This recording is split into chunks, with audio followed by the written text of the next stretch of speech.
The Skull and Bones secret society was originally called the Brotherhood of Death. George Bush Jr., his father George H.W. Bush, and his grandfather Prescott Bush have all been initiated into this macabre fraternity, which was established in 1832 at Yale University by William Huntington Russell, whose family were America's biggest opium smugglers. George W. Bush was initiated into the Skull and Bones Brotherhood of Death in 1968. The ceremony took place at the Society's headquarters, which is a stone building with almost no windows. This mausoleum-type building is known as the Tomb.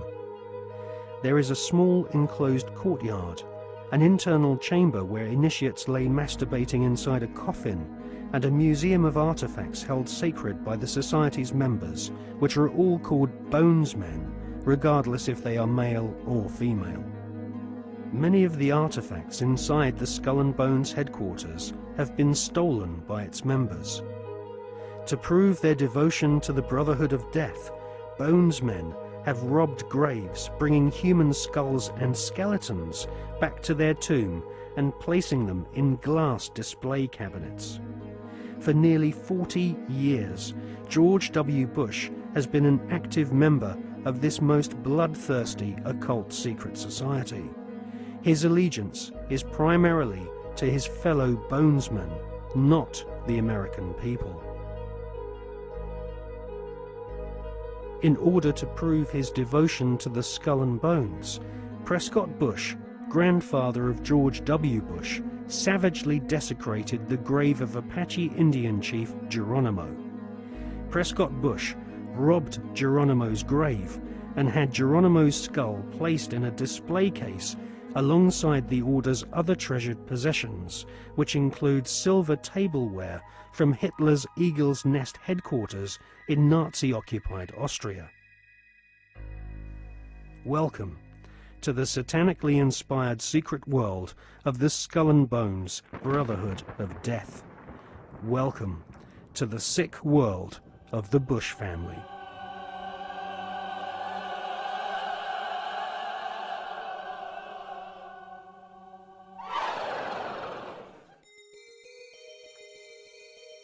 The Skull and Bones headquarters is on the campus of Yale University. Yale is home to several other lesser secret societies, including the Scroll and Key. Alexandra Robbins is an American journalist who has written a book about the Skull and Bones called Secrets of the Tomb. In her book, she traces the origins of this cult, which was funded from profits of the Russell Company in the early 1800s.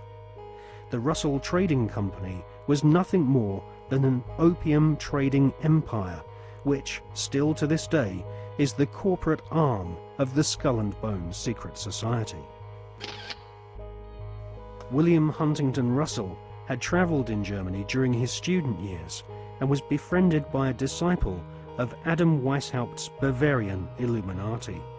Upon returning to the USA in the early 1800s, Russell used some of his family's opium wealth to fund the building of the tomb at Yale University. Russell initiated several of his fellow classmates, including Alphonso Taft, who would go on to become the Secretary of War and ambassador to Russia. Alphonso Taft's son became President of the United States, and so a time-honored tradition of hereditary membership of the Skull and Bones Brotherhood of Death was begun.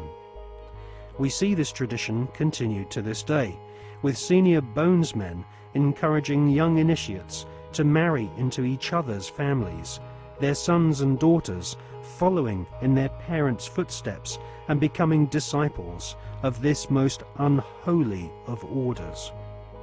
In the Hollywood movie Brotherhood of the Bell, we see an initiation ceremony, which is a common occurrence on the campuses of America's elite Ivy League secret societies.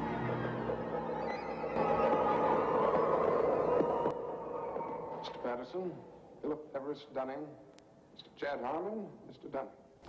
Mr. Dunning, The articles and letters of the Brotherhood.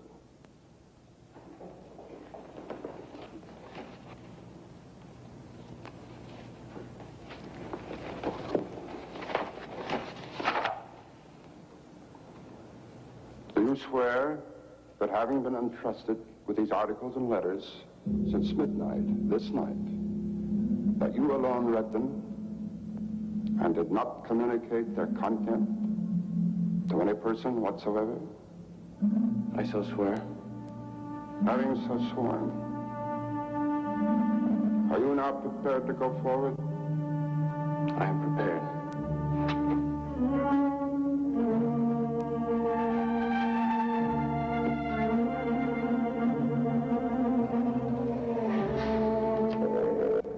Mr. Dunning, for over 200 years, Brothers of the Bell have been initiated before the spell, and in the same ceremony, at sunrise. 22 years ago, Mr. Patterson stood due east in your place, and I became his senior, as Mr. Patterson is now yours. One day, Mr. Patterson will stand due south, and he will induct a Brother of the Bell, and you will become senior. See, in this fashion does the Brotherhood express its continuity. It will continue long after all of us are dead.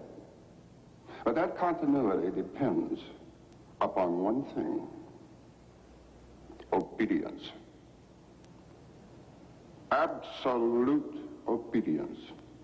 If and when you are ever called upon by Mr. Patterson to pay your due bill, you must comply, whatever is asked of you.